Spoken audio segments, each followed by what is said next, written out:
सहनावतु सहनौ भुनक्तु सह वीर्यं करवावहै तेजस्विनावधीतमस्तु मा विद्विषावहै।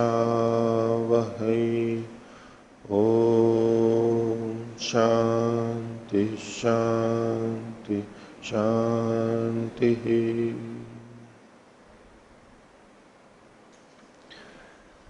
न्याय दर्शन की 71वीं कक्षा न्याय दर्शन के तृतीय अध्याय का प्रथम आनेक हम देख रहे हैं और इसमें 67वें सूत्र तक हमने पीछे देखा था।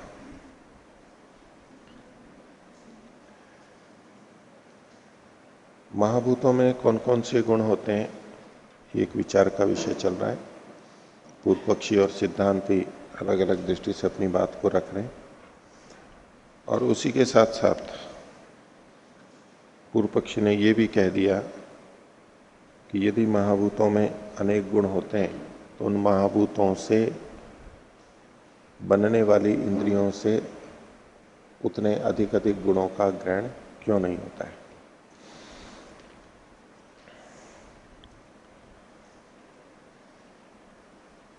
तो उसी विषय में और आगे चर्चा चलेगी।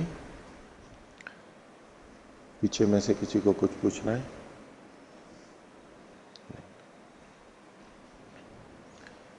एक पीछे निकालिए 352 पृष्ठ, सूत्र संख्या 52।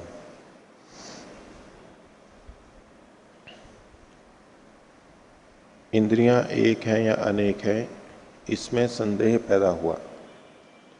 तो संदेह क्यों पैदा हुआ उसका कारण 52वें सूत्र में बताया।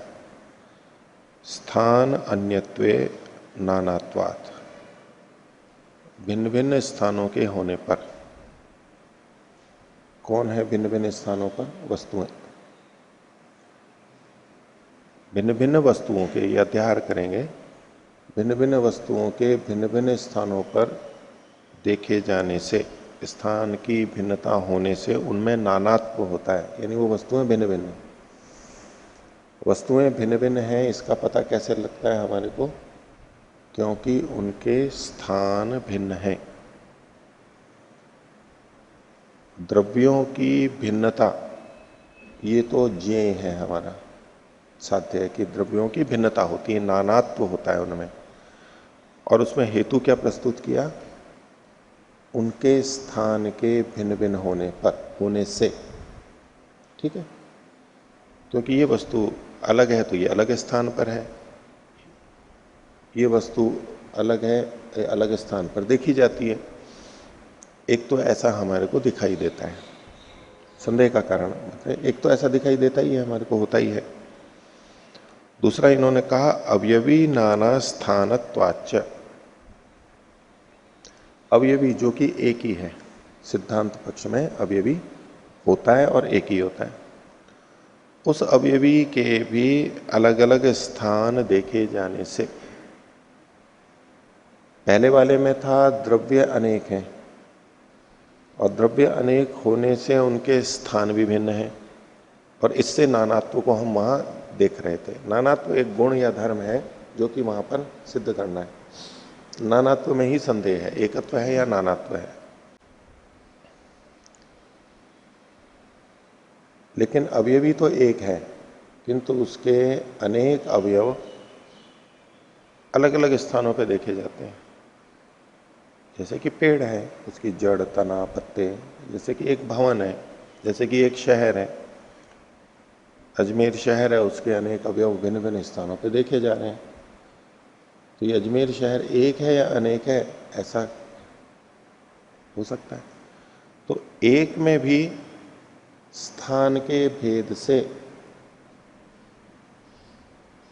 स्थान का नानात्व देखा जाता है। एक में भी स्थान का नानात्व देखा जाता है और अनेक में तो स्थान का नानात्व होता ही है। अनेक में स्थान का नानात्व होता है, स्थान की भिन्नता होती है। एक में भी स्थान की भिन्नता होती है। तो स्थान की भिन्नता होने से नानात्व होता है।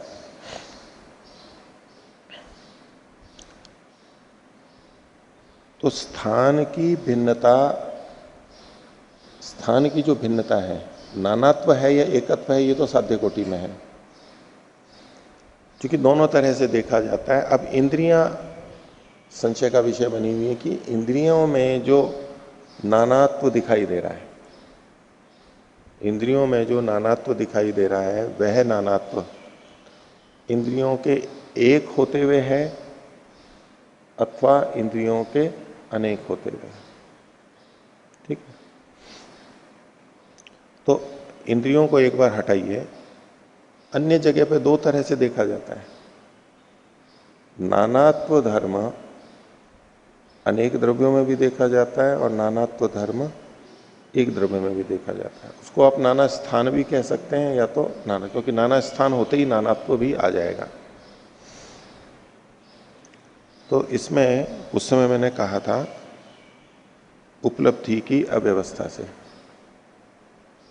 तो उपलब्धि की अव्यवस्था से न करके इसको, उपलब्धि की अव्यवस्था में क्या होता है, वस्तु है, उपलब्ध हो रही है, और वस्तु नहीं है तो भी उपलब्ध हो रही है।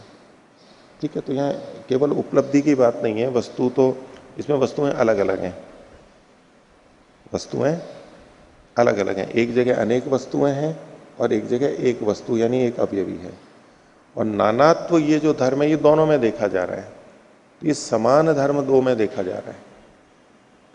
नानात्व ये जो धर्म है, या तो भिन्न भिन्न स्थान पर मिलना, अनेक स्थान, स्थान का अन्यत्व और नानात्व, दोनों में से कोई भी ले सकते हैं, बाकी अंत में तो नानात्व है। तो नानात्व अनेकों में भी देखा जा रहा है, अनेक द्रव्यों में, और एक में भी नानात्व देखा जाता है। यानी नानात्व ये जो धर्म है ये समान है दोनों में। इसलिए संदेह हो रहा है कि ये जो इंद्रियों में जो नानात्व है वो अनेक होते हुए नानात्व है अथवा एक होते हुए भी नानात्व है। ठीक है, तो संदेह में वैसे तो अलग अलग दृष्टियों से देख सकते हैं। तो यहां पर मेरे को अभी ये समझ में आ रहा है कि नानात्व ये धर्म, जैसे कि वहां पर स्थाणु और पुरुष की बात थी, स्थाणु अलग था, पुरुष स्वतंत्र, हम उनको जानते हैं। सीधे सीधे जो का तो नहीं घटेगा ये भी, क्योंकि स्थाणु और पुरुष के बिल्कुल अलग अलग धर्म हम जानते हैं शुरू में ही। लेकिन अभी हमें आरोह और परिणाह ऐसा दिखाई दे रहा है जैसा आरोह और परिणाह स्थाणु में भी होता है और पुरुष में भी होता है। इसलिए हमें संदेह हो रहा है कि ये जो आरोह परिणाह है ये स्थाणु का है या पुरुष का है। तो यहाँ स्थाणु है या पुरुष है, ये संदेह हो रहा है, क्योंकि समान आरोह और परिणाह ये संदेह का कारण बन रहा है, बहुत जगह देखा जाता है। ऐसे ही नानात्व यहाँ संदेह का कारण बन रहा है कि नानात्व जहां पर देखा जाता है वहां अनेक द्रव्य भी होते हैं और वहां पर एक अवयवी भी होता है, उसमें भी नानात्व देखा जा सकता है। तो ये दो तरह से देखा जाता है लोक में। अब यहां पर इंद्रियों के संदर्भ में संदेह पैदा हो रहा है कि ये जो धर्म है ये इसके कारण से है या उसके कारण से है। ठीक है, तो इसको उस तरह से देख लीजिए।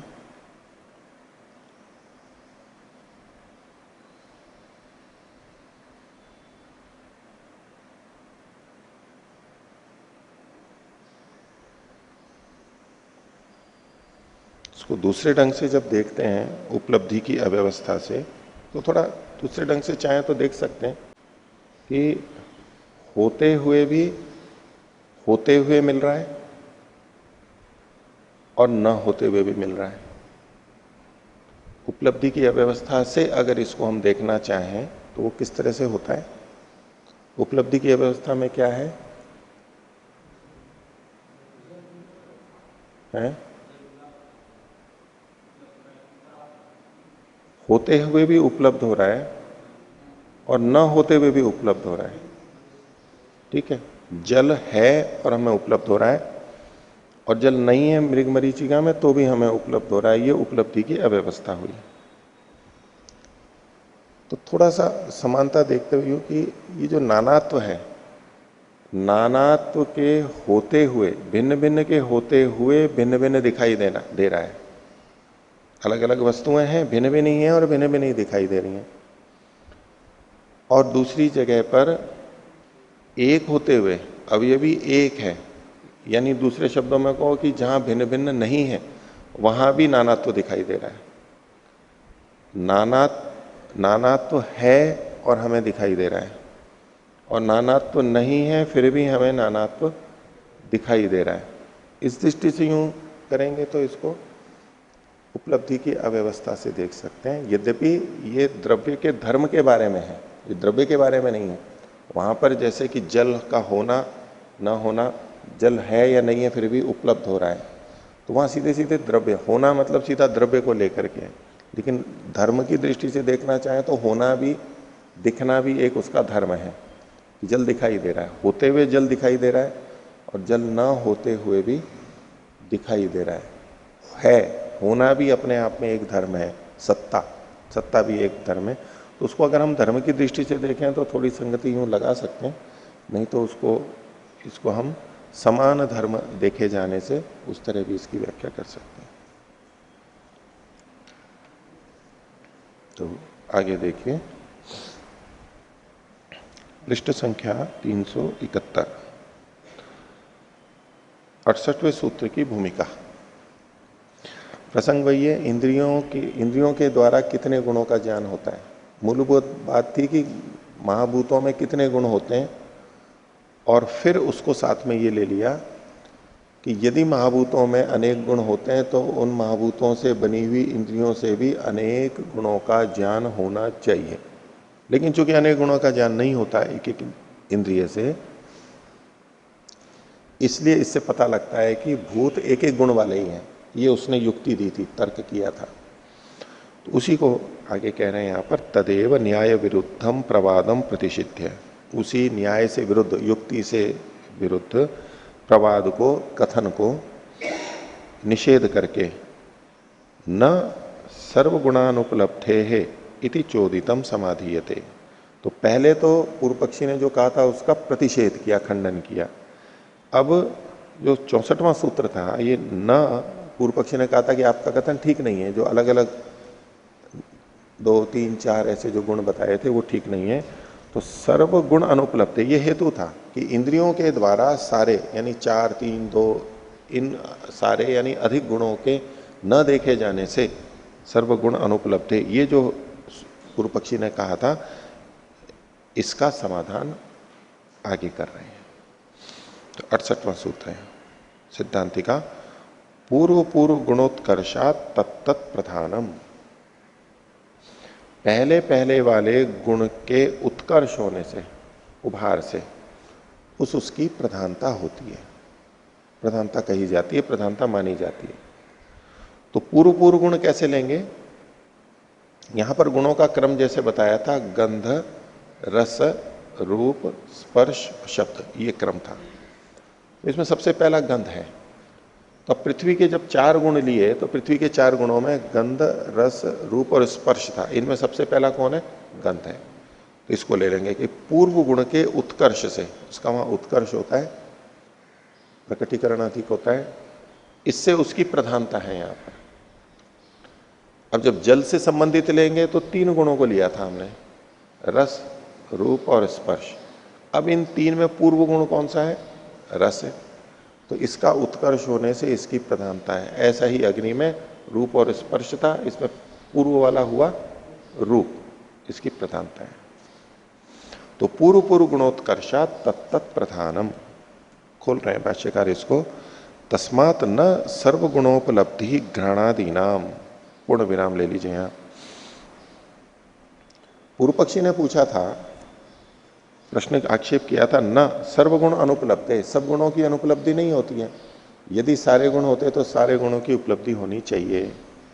तो सिद्धांती ये कहना चाह रहा है कि इन भूतों में अनेक गुण तो हैं, लेकिन फिर भी अनेक गुणों की उपलब्धि क्यों नहीं हो रही है, उसका कारण बता रहा है ये।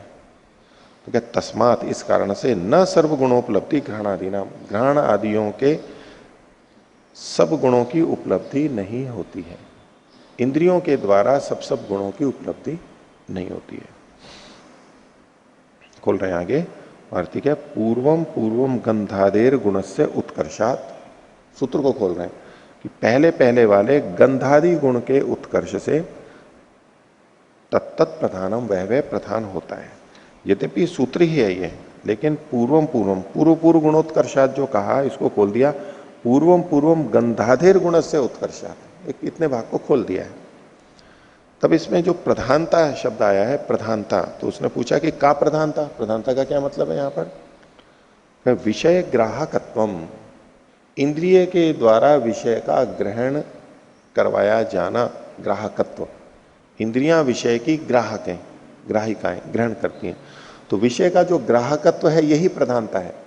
जिस गुण का उत्कर्ष होता है उसकी प्रधानता होती है। इसका मतलब हुआ जिस गुण का उत्कर्ष होता है उस गुण को वो इंद्रिय ग्रहण कराती है, ग्रहण करती है या ग्रहण कराती है।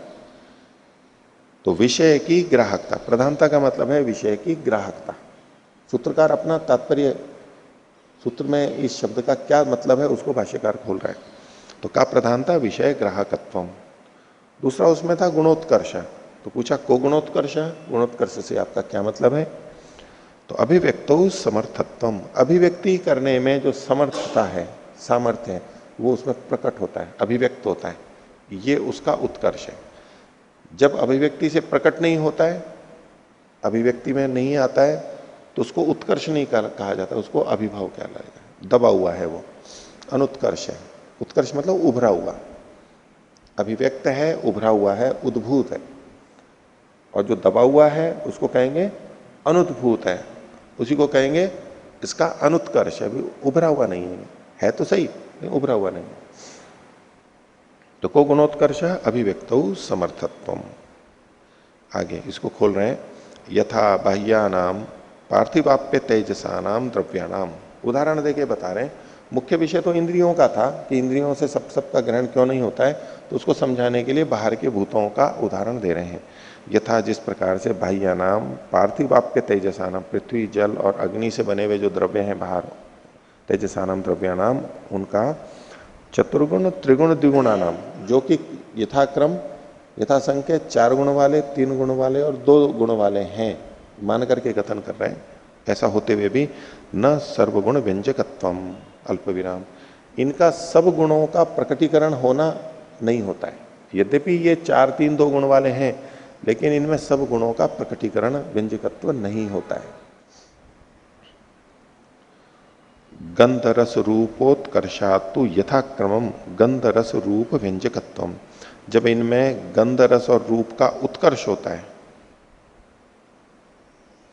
गुण का उत्कर्ष होता है, अभिव्यक्ति होती है, तो यथाक्रम गंध रस रूप का व्यंजकत्व होता है, वो प्रकट होते हैं।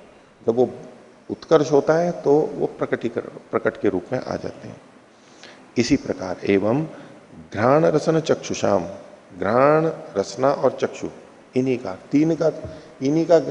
इन्हीं पे संदेह है, क्योंकि वायु या स्पर्शेंद्रिय तो एक एक गुण वाली है ही, और शब्द वो भी आकाश, श्रोत्र वो भी एक ही है, तो इसलिए 3 का है। तो घ्राण रसन चक्षुषाम, ये इंद्रियों के लिए कह रहे हैं।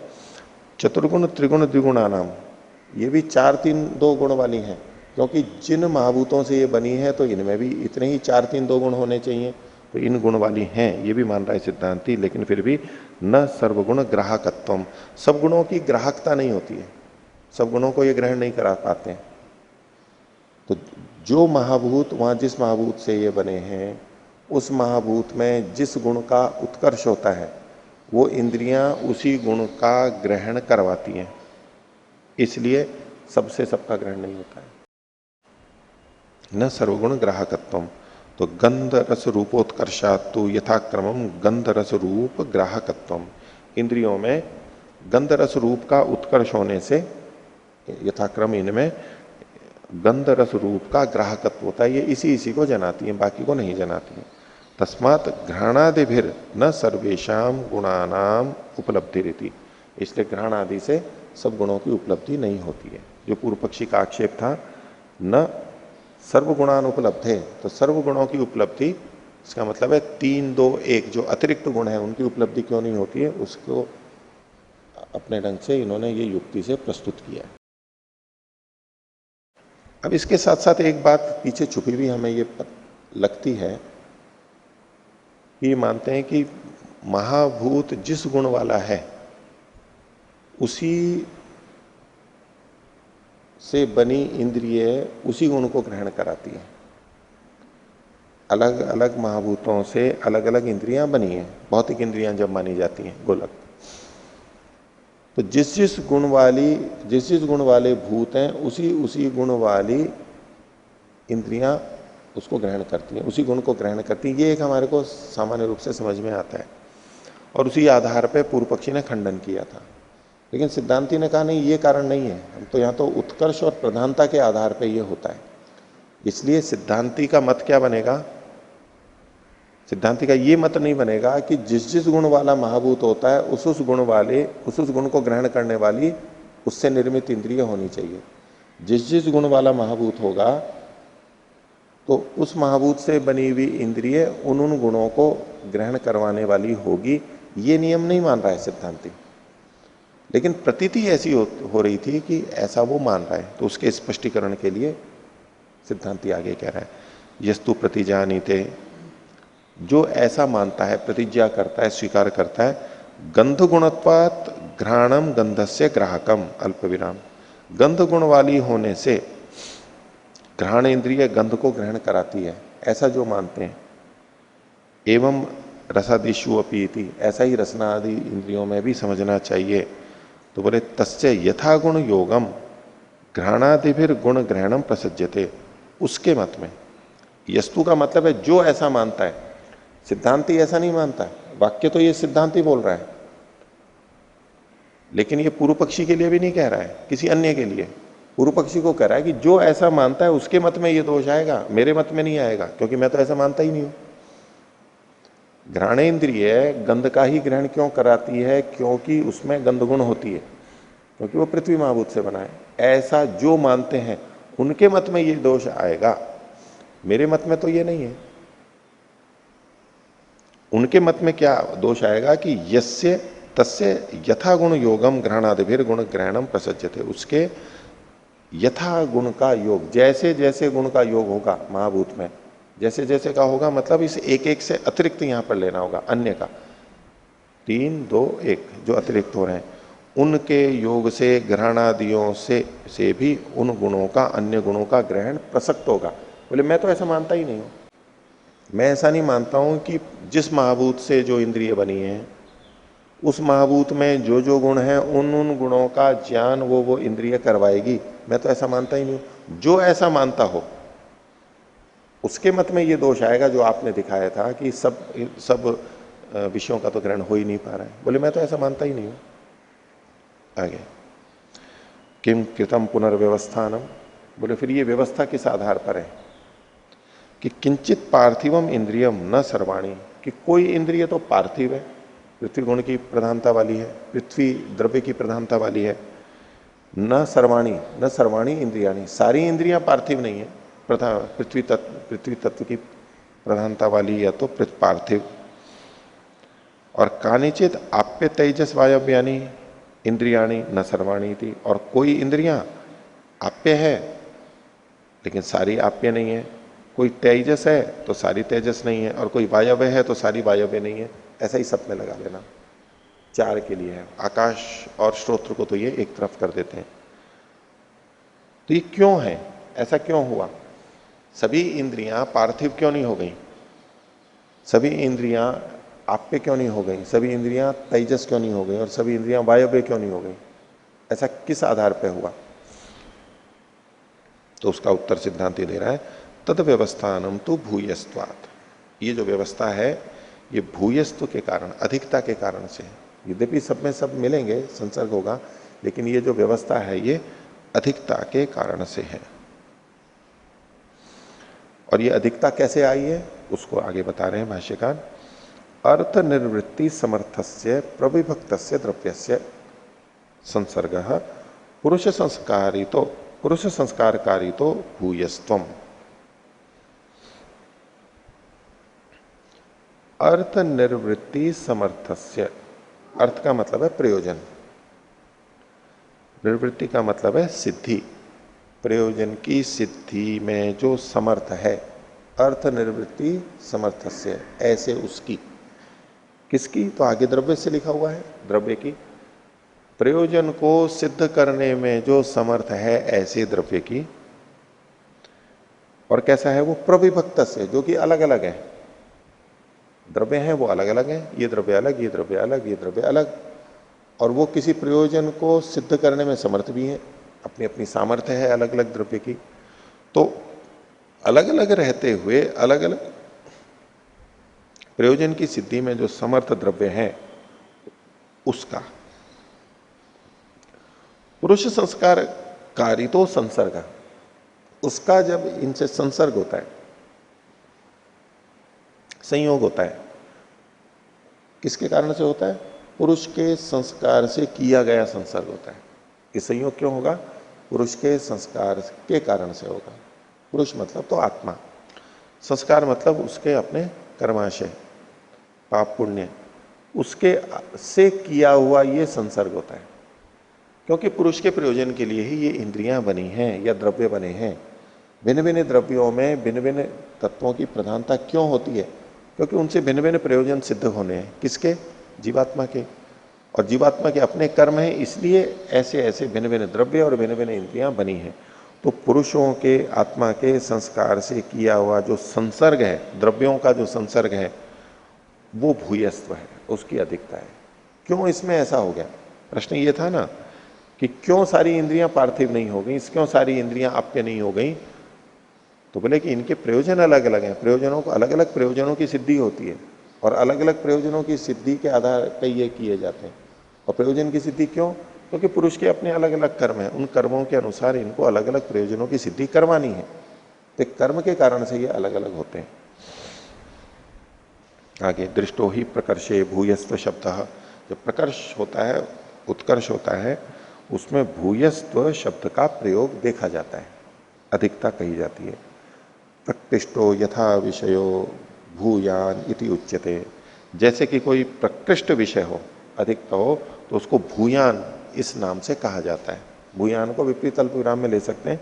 जो प्रकृष्ट विषय होता है उसको अधिक है ये कहा जाता है, उभरा हुआ होता है तो कहते हैं ये अधिक है। यथा, जैसे कि इसके लिए उदाहरण दे रहे हैं, यथा पृथक अर्थ क्रिया समर्थानि पुरुष संस्कार वशाद विष औषधि मणि प्रभृतिनी द्रव्याणि निर्वर्त्यन्ते। कुछ द्रव्य और हैं जैसे कि विष, औषधि, मणि आदि। विष बहुत तीव्र होते हैं, गुण की प्रधानता होती है, इसलिए एकदम प्रभाव डालते हैं। औषधि, अन्न आदि जो सामान्य प्रभाव डालते हैं, न तो एकदम अधिक खराब डालते हैं, न एकदम अच्छा डालते हैं, सामान्य गुण वाले होते हैं। विष आदि एकदम तेज डालते हैं, तीव्रता होती है गुण का। तो विष, औषधि और मणि, मणि आदि जो रत्न आदि होते हैं, उनका भी अपना प्रभाव होता है। ये जो द्रव्य हैं ये पृथक अर्थ क्रिया समर्थानी, अलग अलग प्रयोजनों को करने की सामर्थ्य रखते हैं। विष भी अलग अलग है, औषधियां भी अलग अलग हैं, ये सब अलग अलग प्रयोजनों को करने की सामर्थ्य वाले होते हैं। तो पृथक अर्थ क्रिया समर्थानी, और ये किस आधार पे होते हैं, पुरुष संस्कार वशात, पुरुषों के आत्माओं के कर्मों के कारण से। कर्म दो प्रकार के होते हैं, एक वासना रूप संस्कार, एक धर्माधर्म रूप संस्कार। तो यह संस्कार का मतलब धर्माधर्म रूप संस्कार लेंगे, या तो दोनों का भी ग्रहण कर सकते हैं कि वासना रूप संस्कार, और जैसे जैसे हमारे संस्कार कर्माशय होते हैं उसके अनुसार ये होता है। तो मन, विष, औषधि, मणि प्रभृतिनी द्रव्याणि निर्वर्त्यन्ते, ये उत्पन्न होते हैं। अल्प विराम, न सर्वम सर्वार्थम अल्प विराम, ये सारी की सारी सब प्रयोजनों को पूरा करने वाली नहीं होती हैं वस्तुएं। विष, औषधि, मणि आदि सब वस्तुएं सब प्रयोजनों को सिद्ध नहीं करती हैं, विशिष्ट वस्तु विशिष्ट प्रयोजन को ही पूरा करती हैं। एवं पृथक विषय ग्रहण समर्थानी घ्राणादीनि निर्वर्त्यन्ते, इसी प्रकार से जो घ्राणा आदि इंद्रियां हैं ये अलग अलग विषयों को ग्रहण करने में समर्थ उत्पन्न होती हैं। अन्य वस्तुएं भी अलग अलग कार्यों के लिए अलग अलग होती हैं, ऐसे ही इंद्रियां भी अलग अलग प्रयोजन से अलग अलग होती हैं। न सर्व विषय ग्रहण समर्थानी थी, ये इंद्रियां घ्राणादि इंद्रियां सब विषयों को ग्रहण करने में समर्थ नहीं होती हैं। पुरुष के प्रयोजन के लिए ऐसे ही इनको बनाया गया है। यहां तक इन्होंने उसका जो आक्षेप था उसका समाधान कर दिया। हाँ ओम, यहाँ जो विष औषधि और मणि आदि का कहा कि पुरुष के संस्कार के कारण वो बनते उस प्रकार पृथक अर्थ क्रिया वाले, तो यहाँ कर्माशय को कारण क्यों मान रहे? सीधा पुरुष का प्रयोजन ही मान ले कि पुरुष के प्रयोजन के सिद्ध करने के लिए इसी तरह के पदार्थ बने हैं। पुरुष के प्रयोजन को तो मानना ही है यहाँ पर, लेकिन पुरुष के प्रयोजन के आधार पर सबके लिए वो एक जैसे नहीं होते। पुरुष का प्रयोजन भी ऐसे पुरुष ने कुछ नहीं किया और उसके प्रयोजन के लिए हो ये नहीं माना जाएगा। उसके कर्मानुसार प्रयोजन सिद्ध होते हैं। अलग अलग शरीर, अलग अलग इंद्रियां, वो अलग अलग द्रव्यों का प्रयोग करते हैं। पेड़ पौधे और जो घास को खाते हैं वो भी सब जने सबको नहीं खाते, कुछ अलग अलग को अलग अलग खाते हैं। उनके अपने अपने कर्माशय के अनुसार अलग अलग प्रयोजन बना रखे हैं, अलग अलग चीजें उनके लिए उपयोगी होती हैं। इसको कर्माशय से जोड़ते हुए प्रयोजन के साथ जोड़ा गया है। चाहते तो सब जने सब चीजें हैं, लेकिन सबके पास में सब चीजें नहीं होती हैं, उसमें भेद होता है। वो भेद का कारण क्या है? अपने अपने कर्माशय हैं।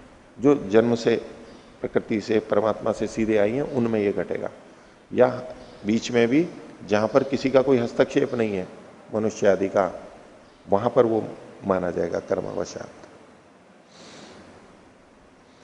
तो यहां तक बात हो गई, लेकिन अब इस पर पूर्व पक्षी एक प्रश्न और खड़ा करता है कि ये विशेष इंद्रियां विशेष विशेष विषय का ग्रहण करवाती है, ठीक है, ये बात हो गई। लेकिन ये इंद्रियां इन महाभूतों से बनी हैं, तो इन महाभूतों के गुण भी इनमें हैं।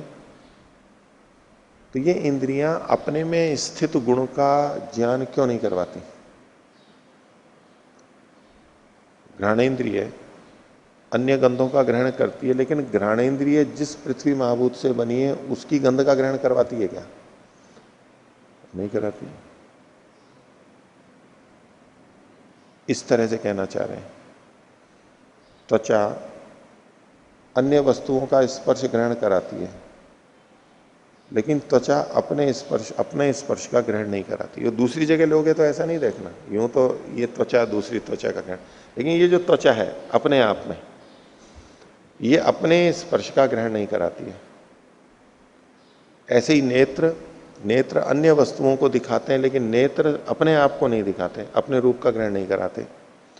उस दृष्टि से ये प्रश्न कर रहा है कि स्वगुणान न उपलब्धन्ते इंद्रियाणी, इंद्रियां अपने गुणों को उपलब्ध नहीं करती, यानी जानती नहीं है। अलग अलग इंद्रियां अपने अपने गुण को नहीं जानती है। जिह्वा है, रसनेन्द्रिय है, वो अन्य वस्तुओं के रस का तो ग्रहण कराती है, लेकिन अपने रस का ग्रहण नहीं कराती। इसके अपने रस का ग्रहण नहीं कराती। लेकिन चिकित्सक पूछते हैं ना कि आपकी जीभ का स्वाद कैसा है? उसी का अपना स्वाद है ना, कोई जीभ का स्वाद मीठा है, कड़वा है, खारा है, बिना रस का है। तो जीभ का अपना भी स्वाद होता है ना, कुछ खाया थोड़ा है।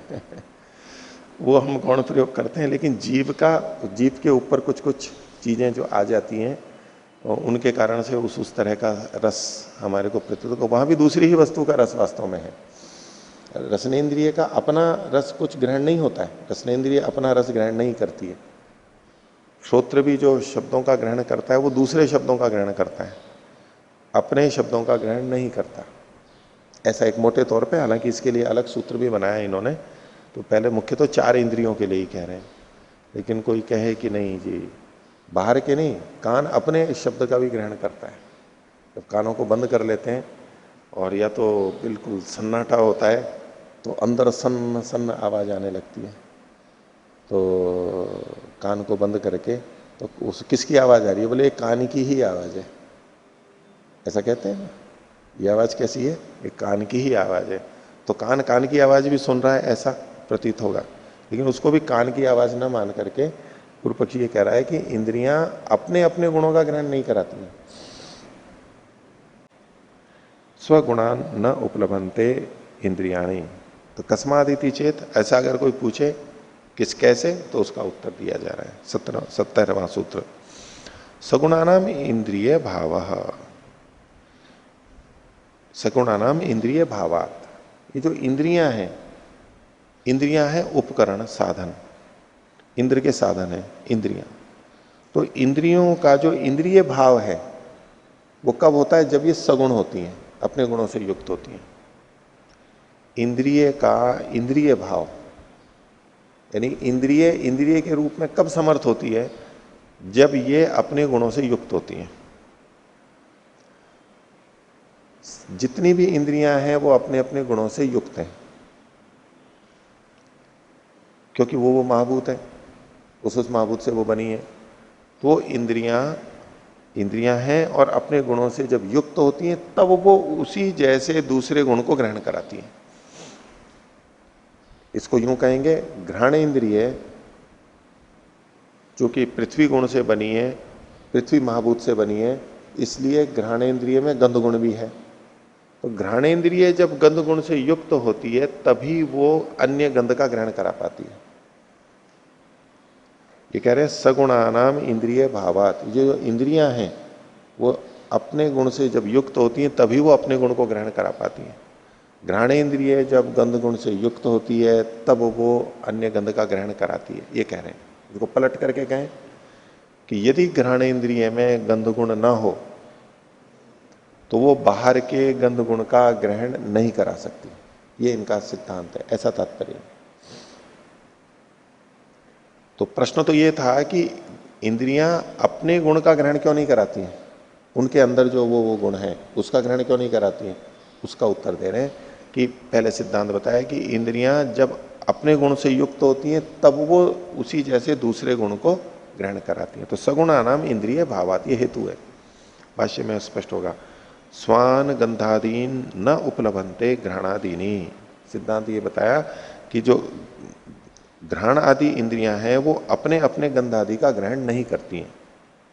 किन कारणेन इति चेत, क्यों नहीं करती हैं? हेतु पूछे तो कहा स्वगुण ही सह घ्राणादीनाम इंद्रिय भावात। सूत्र में जो सगुणा नाम लिखा हुआ था उसको इन्होंने खोल दिया। स्वगुण ही सह, अपने गुण के साथ में जब ये होती हैं तो घ्राणादीनाम, घ्राणादियों का इंद्रिय भावात, इंद्रिय भाव होने से। ये वार्तिक बना दिया थोड़ा सूत्र को खोलते हुए। अब भाष्य में और खोल रहे हैं। घ्राणम स्वेन गंधेन समानार्थकारिणा सह बाह्यम गंधम गृह्णाति। अल्प विराम।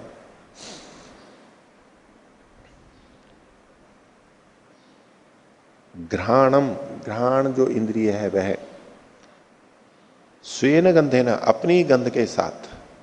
कैसी अपनी गंध है? जो समानार्थकारी है, समान प्रयोजन को पूरा करने वाली है। इंद्रिय भी गंध को जानेगी और गंध ग्रहण में सहायक है, और ये गंध गुण भी गंध ग्रहण करने में सहायक है। तो समानार्थकारिणा स्वेन गंधेन,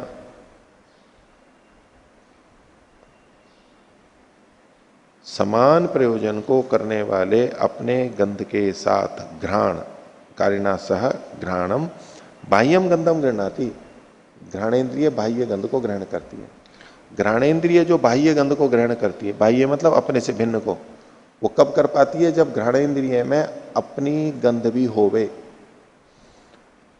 घ्राणम स्वेन गंधेन समानार्थकारिणा सह, समानार्थकारिणा स्वेन गंधेन सह घ्राणम बाह्यम गंधम गृह्णाति। तस्य स्वगंध ग्रहणम सहकारी वैकल्यात न भवति। और पहली बात तो ये सिद्धांत बताया। अब ये उत्तर दे रहे हैं कि वो अपने गंध को क्यों नहीं ग्रहण कर पाती है। क्योंकि जिस समय वो घ्राणेन्द्रिय अपने गंध को ग्रहण कर रही होगी तो उस समय घ्राणेन्द्रिय के साथ उसका समान अर्थकारी गंध गुण नहीं है, क्योंकि अकेली घ्राणेन्द्रिय गंध को ग्रहण नहीं कर सकती। घ्राणेन्द्रिय के साथ में जब गंध गुण भी होगा तब वो बाहर के गंध को ग्रहण करेगी। ये सिद्धांत बताया।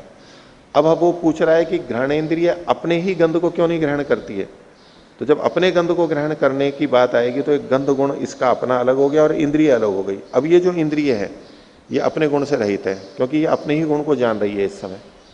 बाहर के गुण तो अलग हो गए, घ्राणेन्द्रिय स्वयं अपने गुण को जान रही है, तो इस समय घ्राणेन्द्रिय के साथ में सहकारी गंध गुण नहीं रहा, तो इसमें उसकी विकलता हो गई, न्यूनता हो गई, जिसको इन्होंने क्या कहा, तस्य स्वगंध ग्रहणम, उस घ्राणेन्द्रिय का अपने गंध गुण का जो ग्रहण है, सहकारी वैकल्या, सहायक जो गुण था गंध गुण, उसकी विकलता होने से, न्यूनता होने से न भवती, नहीं होता है।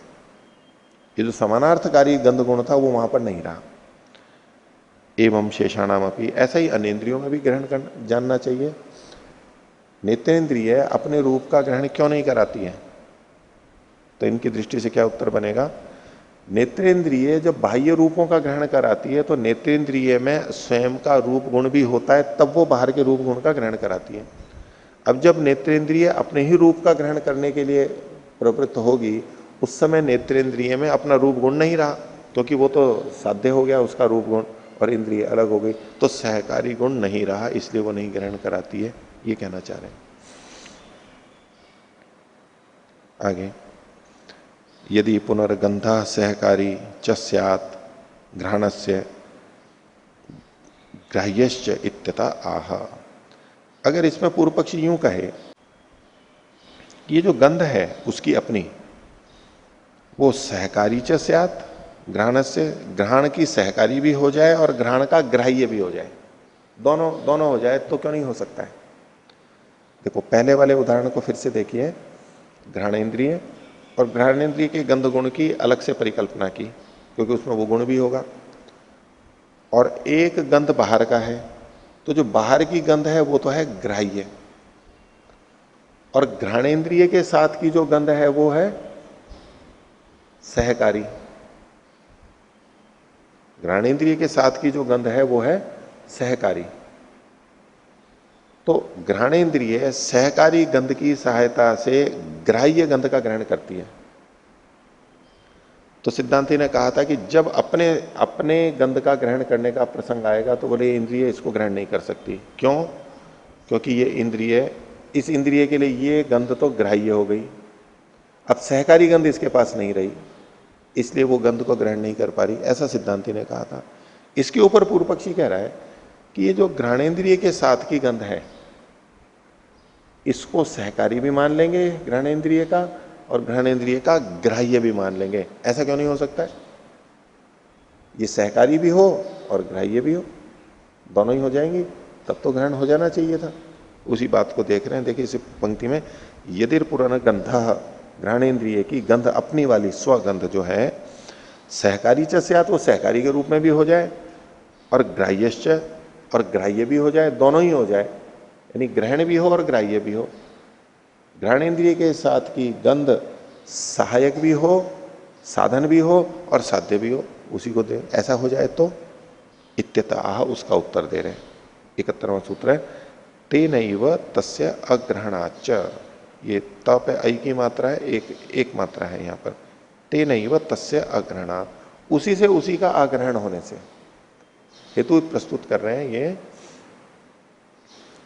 यहां पर जो पूर्व पक्षी कह रहा था, तो गंध गुण जो घ्राणेन्द्रिय का स्वगंध गुण है, अपना जो गंध गुण है, वो सहायक भी हो रहा है और ग्राह्य भी हो रहा है, तो उसी से उसी का ग्रहण हो रहा है, ऐसा है। तो उन्होंने कहा कि तेने व तस्य अग्रहणा, उसी से उसी का ग्रहण नहीं होता है, उसी से उसी का ग्रहण नहीं होता है, ये सिद्धांत दिया।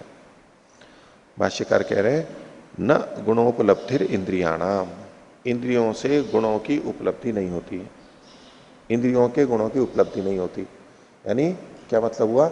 इंद्रियों के अपने गुणों की उपलब्धि नहीं होती। और जो ये कहता है कि उपलब्धि होती है, वो उसका कथन कैसा है?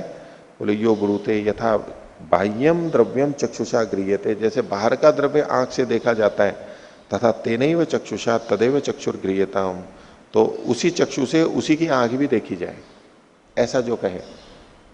तो हमने अपनी आंख से अपनी आंख देखी है, दर्पण में नहीं, वैसे तो बोले जो ये कहे कि घ्राणेन्द्रिय की गंध यानी इंद्रियों के जो अपने गुण हैं उनका ग्रहण उन्हीं से हो जाएगा, तो वो ऐसे है जैसे कोई कहे कि उसी चक्षु से वो अपनी चक्षु को देख रहा है, अपनी चक्षु से अपने चक्षु को देख रहा है, ऐसा वो कथन होगा। तादृग इदम, ये उसी तरह से होगा, यानी मूर्खतापूर्ण होगा। जैसे अपने नेत्र से अपना नेत्र नहीं देखा जाता, ऐसे ही इंद्रियों के द्वारा अपने गुण का ग्रहण नहीं होता है। क्यों ऐसा? बोले तुल्यो ही उभयत्र प्रतिपत्ति हेतुत्व भाव। प्रतिपत्ति का जो हेतुत्व है, प्रतिपत्ति हेतु अभाव, प्रतिपत्ति यानी ज्ञान का हेतु का अभाव होने से, क्योंकि सहायक होना चाहिए तभी वो दूसरे का ग्रहण कर पाता है, और यहां पर उसी से उसी का ग्रहण नहीं होता है, ऐसा करके खंडन किया। अब ये बात जो कही तो सिद्धांती को एक और आक्षेप कर रहा है पूर्व पक्षी। सिद्धांती ने जो बात कही वो सामान्य रूप से सभी इंद्रियों पर लागू हो जाएगी। यद्यपि उसने सब इंद्रियों का नाम नहीं लिया, तो सबका मतलब पांचों ज्ञानेंद्रियों पर लागू होगी, लेकिन श्रोत्रेंद्रिय और शब्द के संदर्भ में भिन्न बात है, तो उसको ये अलग से उठा रहा है पूर्व पक्षी। तो 72वां सूत्र पूर्व पक्षी का है, कहता है न, ये आपका कथन ठीक नहीं है कि उसी से उसी का ग्रहण नहीं होता है। उसने सिद्धांत दे दिया ना, उसी से उसी का ग्रहण नहीं होता है, तो ये उसका खंडन कर रहा है। बोले नहीं, उसी से उसी का ग्रहण हो जाता है। तो कहते हैं न, आपका कथन ठीक नहीं है। शब्द गुणोपलब्ध है, शब्द गुण के उपलब्ध होने से। शब्द गुण किसका है? श्रोत्रेंद्रिय का। तो श्रोतेंद्रिय से शब्द गुण का ग्रहण होता है ना, तो उसी से उसी का ग्रहण हो गया, उसी से उसी का ग्रहण हो गया। अब इसमें थोड़ा सा पीछे की बात भी मान करके चलें कि ये कि श्रोत्र जो है वो आकाश है, बस श्रोत्र जो है वो आकाश से अन्य नहीं है, ये जब माना जाता है। श्रोत्रम न अन्यत आकाशात, श्रोत्र क्या है? बस आकाश ही है। तो शब्द गुण किसका है? आकाश का है, उसका अपना गुण है। शब्द गुण आकाश का है, और श्रोतेंद्रिय को आकाश मान लिया, तो शब्द गुण श्रोतेंद्रिय का भी हो गया, उसका अपना गुण हो गया। और श्रोतेंद्रिय से शब्द का ग्रहण भी होता है, तो श्रोतेंद्रिय किस शब्द का ग्रहण कर रहा है? अपने ही गुण का ग्रहण कर रहा है। श्रोतेंद्रिय स्वयं अपने शब्द गुण का ग्रहण कर रहा है, कर रही है, ऐसा इसमें लगेगा। तो तेनैव तस्य ग्रहणम ये बनेगा।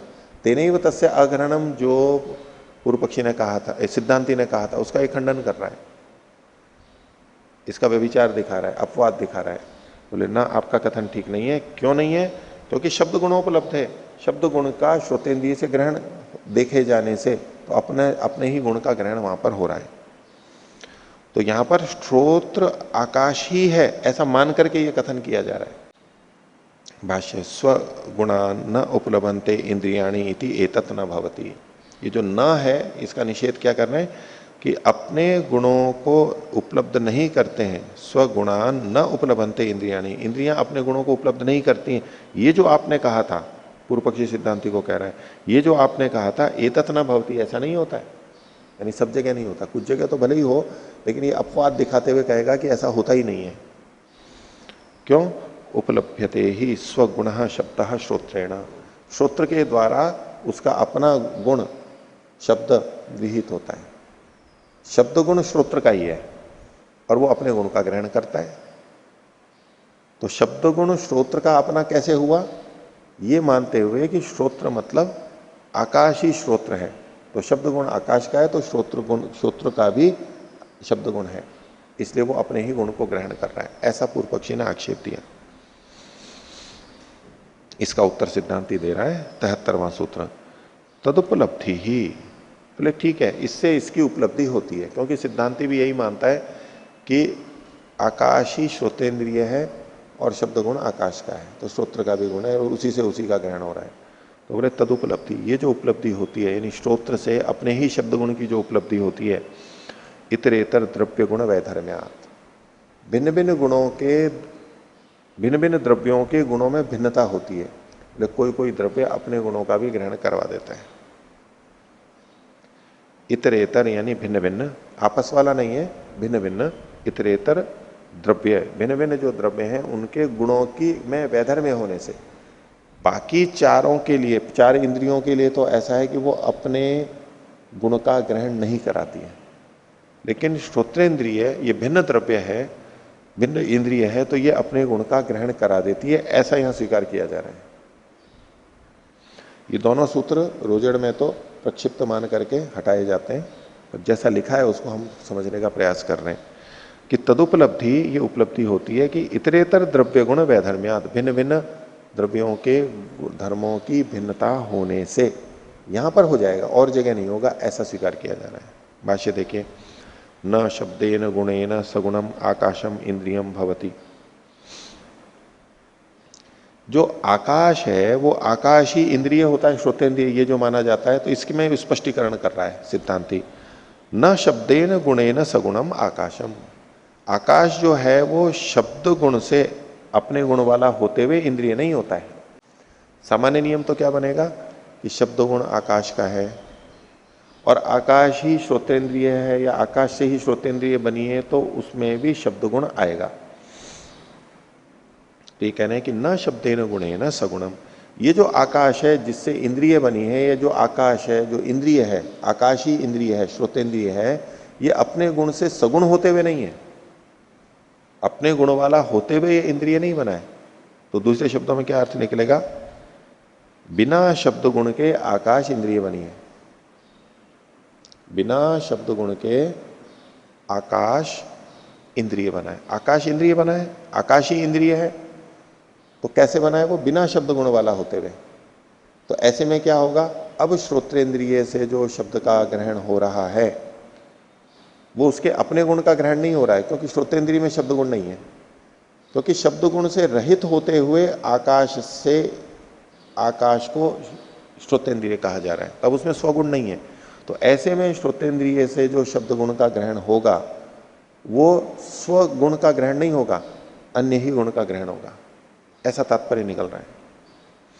तो न शब्देन गुणेन सगुणम आकाशम इंद्रियम भवति। आगे, न शब्दः शब्दस्य व्यंजकः, और शब्द शब्द का व्यंजक भी नहीं है। जैसे घ्राणेन्द्रिय में गंध गुण सहकारी कारण था अन्य बाह्य गंध को ग्रहण कराने में, तो ऐसे में गंध गंध के ग्रहण में कारण बन रहा था। घ्राणेन्द्रिय में स्थित गंध बाह्य गंध के ग्रहण में साधन बन रहा था। ऐसा चार इंद्रियों में लगाते हैं। शब्द के संदर्भ में ऐसा नहीं मान रहे हैं, ये कह रहे हैं न शब्दः शब्दस्य व्यंजकः, शब्द जो है वो शब्द का व्यंजक नहीं होता है।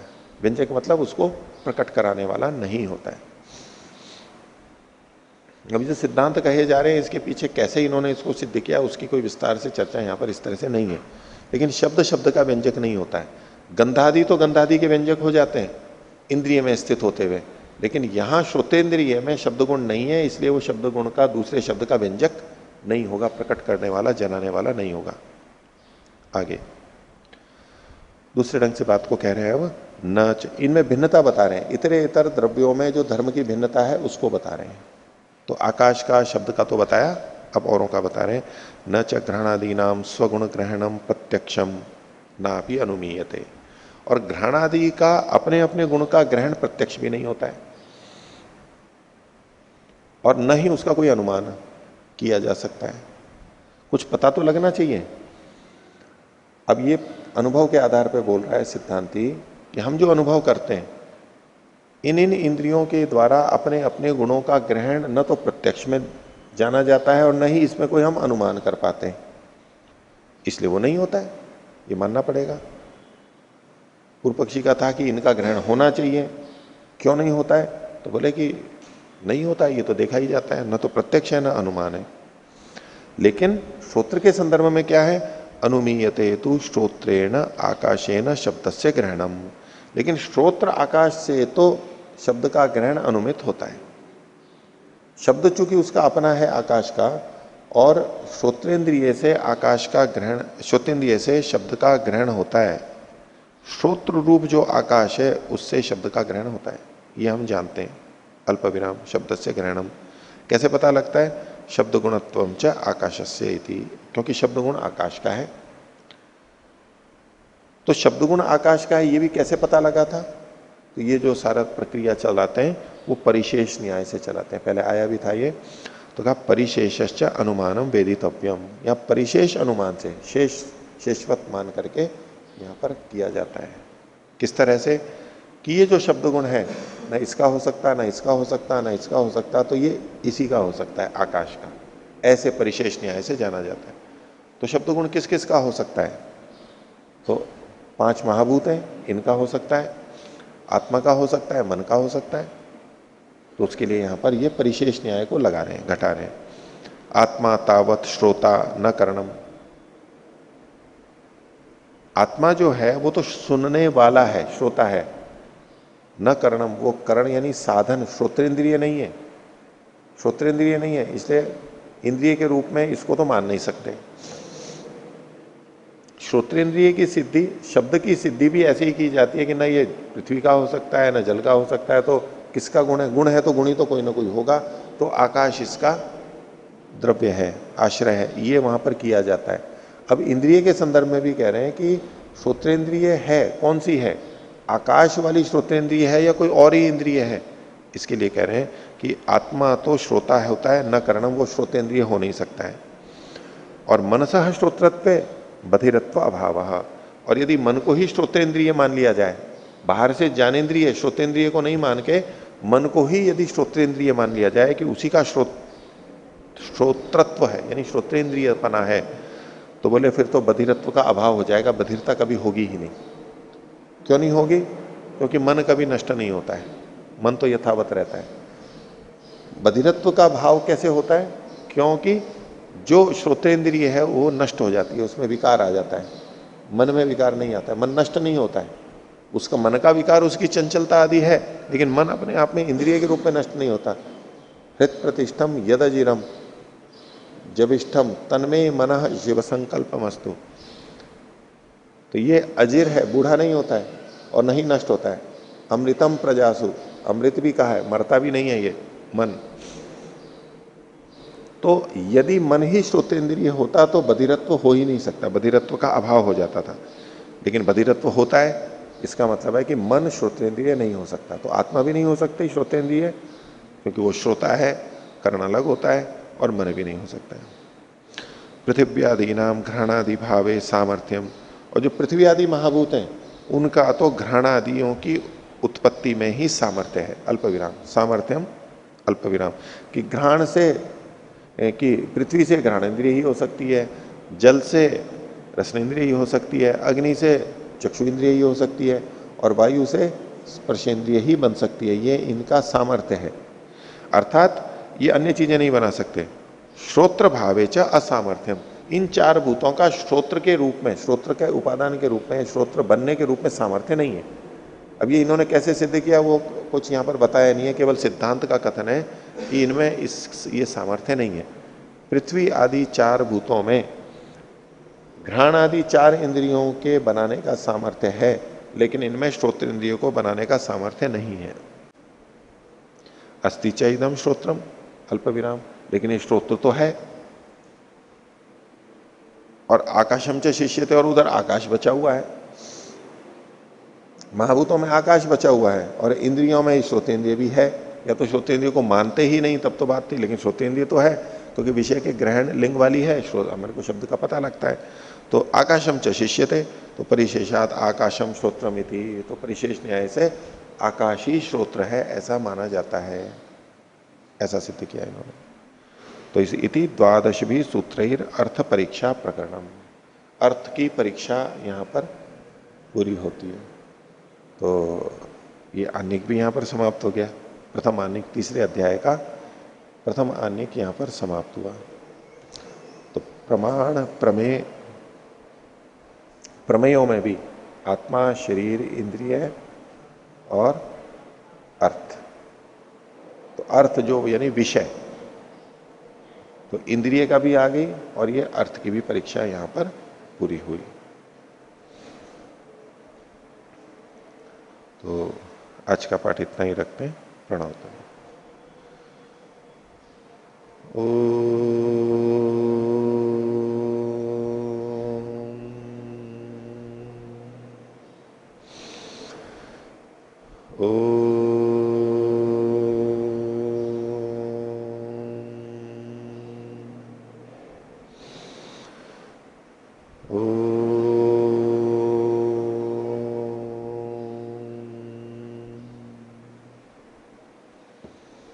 सभी को सादर अभिवादन। ओम शांति।